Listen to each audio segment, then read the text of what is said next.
you have expectation of going first in the first round because you've been called a first-round talent? I mean, it was a little disappointing, but I mean, I knew that I was going to get drafted sometime.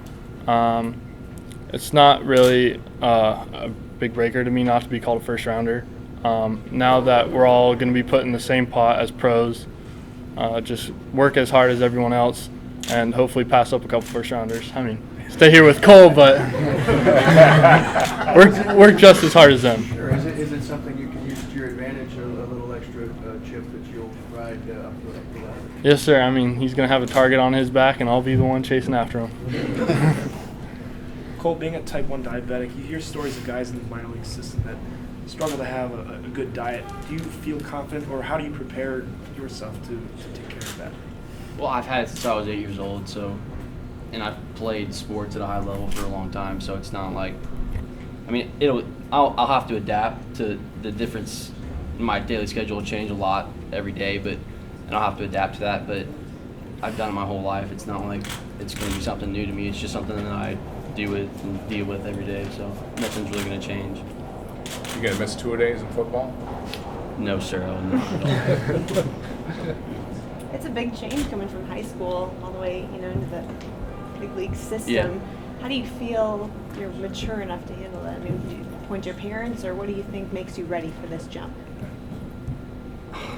I don't know what to expect when I get down there, so I don't know how different it really will be. But I mean, I got guys like Steven. Me and him are going to be rooming together, and I think that we'll lean on the other guys whenever we're having a hard time, and I'll definitely call my parents whenever I'm in need of some just somebody to talk to.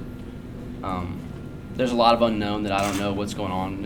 What I'm getting myself into, but I love the game, and I'm going to work my hardest, and whatever happens, happens. Kohl, do you get as upset when you get a parking ticket as Johnny Manziel? Johnny's an awesome guy. Honestly, I know Johnny personally. I knew him his senior year in high school, and Johnny Manziel is an unbelievable person. That's all I have to say about Johnny. Well, how did telling A&M that you were signing with the Twins go? I talked to Kevin Sumlin 2 days kind of after the draft, after it kind of settled down. I had been in contact with him before the draft. His last visit into my house was in February, the week before I signed, and he kind of told me to expect to go in the first round. He's like, he kind of was telling me what to expect. He had been talking to a lot of people. So Kevin Sumlin's an unbelievable person and wanted what's best for me, and it wasn't hard to pick up the phone and call him and let him know what was going on. I mean, he's just like a father figure to me. He's not like somebody that was hard-pressed on me at all. So Kevin Sumlin, unbelievable person.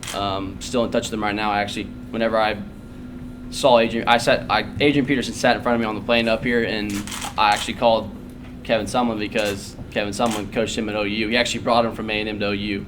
Whenever Kevin Sumlin went to OU, he kind of got Adrian Peterson to decommit. So, I mean, that's the kind of relationship we have. I can just call him anytime, and he's just another person that I have in my life that's kind of helped me get to where I am. Introduce yourself to Adrian on the plane? After I did. Did it? Yeah, I kind of used Kevin Sumlin as like the bridge builder because it's kind of intimidating to introduce myself to Adrian Peterson, but yeah, it kind of worked out well. What did he think of you giving up football and then coming to Minnesota? Oh, he didn't. He was with his family. We didn't get into that depth, but he was excited for me and kind of, welcomed me to Minnesota, and I kind of let him be. Kind of had, some things just going on. The fact that you were so upfront with A&M and that you were baseball first, you could have played that card right to the end. Why was it important to disclose that and just lay your cards on the table like that? To say you were a baseball guy after the draft, you didn't try to go back and forth with that.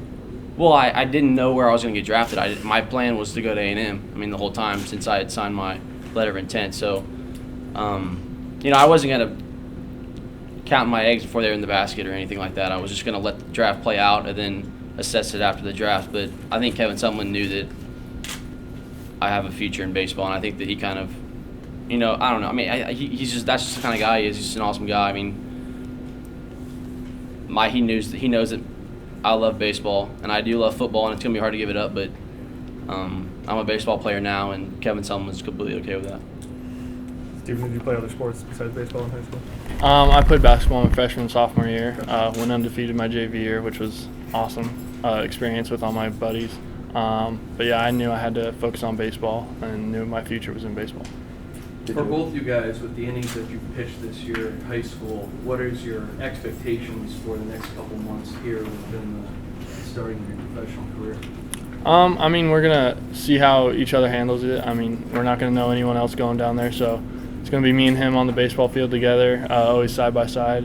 And then I'll be learning new conditioning stuff from him. Don't know if he's gonna bring any football workouts into it. Probably beat me up a little bit too. But yeah, I mean, just seeing how we both go into the season and then see how much pitching we get. Yeah, I mean, I think the Twins know what they're doing. You know, I think that they have a plan for us, so we'll stick to the plan and kind of build on each year. And I think the innings will probably work themselves out and kind of add up. And hopefully by the end of the summer, we have a good amount of innings for us. Kind of get ready in the offseason and go back after it next year.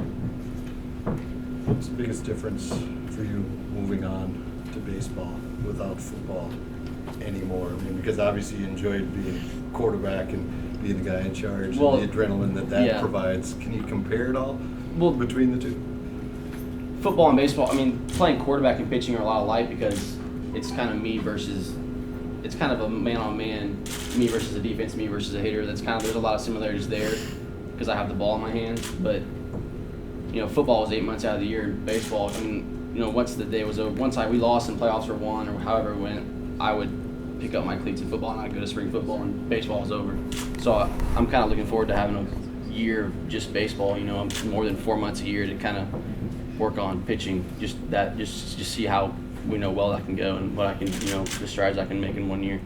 Are you surprised that baseball has emerged as your sport that you're going to pursue professionally? I mean, obviously where you're drafted kind of dictated that, but growing up, you know, because you said you spent so much time playing football, that now that all goes on the back burner? But yeah, I started playing football in high school in my freshman year.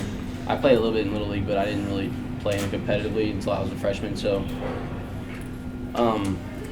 I've kind of played baseball my whole life, so my dream was kind of be in the big leagues. So to get this opportunity from the Twins was a blessing, and